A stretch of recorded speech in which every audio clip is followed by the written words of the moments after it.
नमस्कार, आप देख रहे हैं एनएमएफ न्यूज। संदेश खाली का दरिंदा शाहजहां शेख सलाखों के पीछे तो पहुंच गया, लेकिन उसके कर्मों का हिसाब अभी बाकी है। ये हिसाब अभी दिल्ली से होने वाला है, क्योंकि अब सूत्रों के हवाले से ये खबर है कि शाहजहां शेख को सीबीआई ईडी गिरफ्तार कर दिल्ली लाने की तैयारी में है, क्योंकि शाहजहां शेख पर घोटाले के भी गंभीर आरोप हैं। इसी के साथ शाहजहां शेख अपने साथ साथ ममता बनर्जी को भी ले डूबने वाला है, क्योंकि जांच की आंच कब दिशा बदल दे कुछ कहा नहीं जा सकता।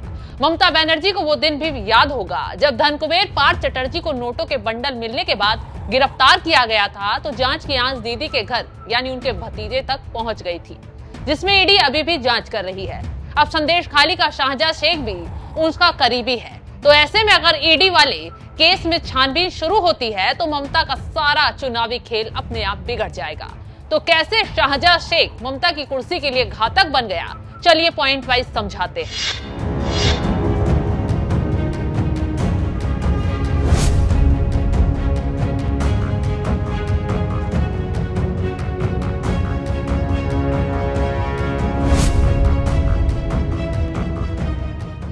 शाहजहां शेख लोकसभा चुनाव में बंगाल के लिए सबसे बड़ा मुद्दा बनेगा। बीजेपी नेता शाहजहां शेख की दरिंदगी के मुद्दे को चुनाव में जोरों शोरों से उठाएंगे।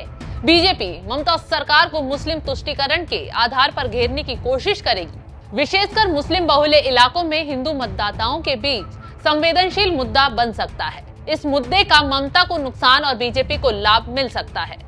अगर बंगाल में सांप्रदायिक आधार पर मतदाताओं का विभाजन होता है तो राजनीतिक समीकरण बदल सकता है। पिछले चुनाव में बीजेपी ने हिंदू समुदाय पर अत्याचार का मुद्दा जोरों शोरों से उठाया था, जिसका लाभ बीजेपी को विधानसभा चुनाव में 77, लोकसभा चुनाव में 18 सीटें पाकर मिला। तो कुल मिलाकर अब संदेश खाली का शाहजहां शेख ममता के लिए काल बनने वाला है, और बीजेपी अगर इस मुद्दे पर पीड़ितों के जख्मों पर मरहम लगाती है तो उसका भरपूर फायदा लोकसभा चुनाव में बीजेपी को मिल सकता है। इसी वजह से जैसे ही बीजेपी ने शाहजहां शेख की गिरफ्तारी हुई, ममता बनर्जी को घेरना शुरू कर दिया। तृणमूल कांग्रेस किस बात पर इतरा रही है? उनको तो बताना चाहिए कि आज गिरफ्तारी शाहजहां की नहीं हुई है। 50 दिन के बाद तृणमूल कांग्रेस ने स्वीकारा है कि शाहजहां तो हमारे पास ही था।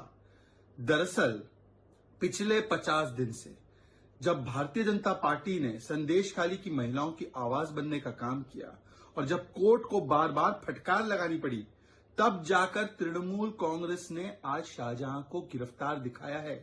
ये तो केवल आई वॉश है, ये केवल कॉस्मेटिक है, और ये संरक्षण प्राप्त शाहजहां था। आज इसका प्रमाण है कि राज्य द्वारा संरक्षण इसको मिल रहा था। कुणाल घोष ने तो बोल ही दिया कि अब क्योंकि हाईकोर्ट ने फटकार लगा दी, हम उसको प्रोड्यूस कर लेंगे। इसका मतलब कि वो हमेशा तृणमूल के साथ ही था। आज सवाल ये भी बनता है कि असेंबली से लेकर हर जगह पर ममता दीदी और अभिषेक बैनर्जी ने शाहजहां को क्लीन चिट डिफेंड किया, और दूसरी ओर जो हिंदू महिलाएं जिनके साथ बर्बरता हुई, उनके लिए आवाज उठाने वालों को गिरफ्तार किया। परंतु आज जब ये सारे घटनाक्रम की वजह से शाहजहां को गिरफ्तार दिखाना पड़ रहा है, तो सवाल ये बनता है कि आज प्रियंका वाड्रा इंडिया अलायंस के नेता जो अमूमन महिलाओं के विषय पर बोलते हैं, क्या आज वो कम से कम बोलेंगे? ये केवल और केवल आई वॉश है, ये केवल और केवल कॉस्मेटिक गिरफ्तारी है, और किस प्रकार से तृणमूल कांग्रेस उसे बचा रही थी, शाहजहां को बचा रही थी, उसका प्रमाण हमने देखा है।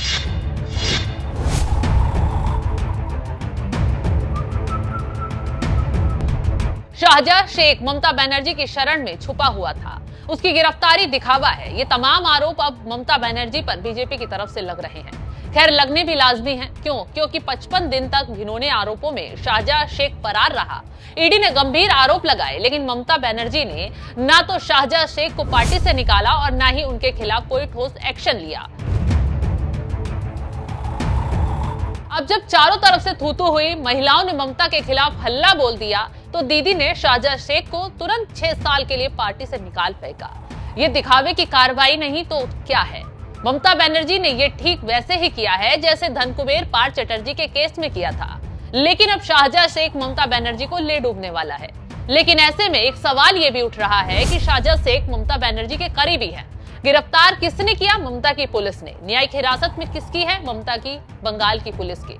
तो इतने दिनों तक बंगाल पुलिस कुछ नहीं कर पाई, तो अब भला कैसे वो शाहजहां शेख के कर्मों का हिसाब करेगी?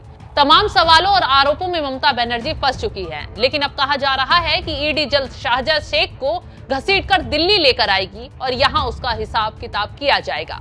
तो अब शाहजहां शेख के साथ साथ ममता बनर्जी की भी उल्टी गिनती शुरू हो गई है। तो इस खबर पर क्या है आपकी राय, कमेंट कर जरूर बताएं।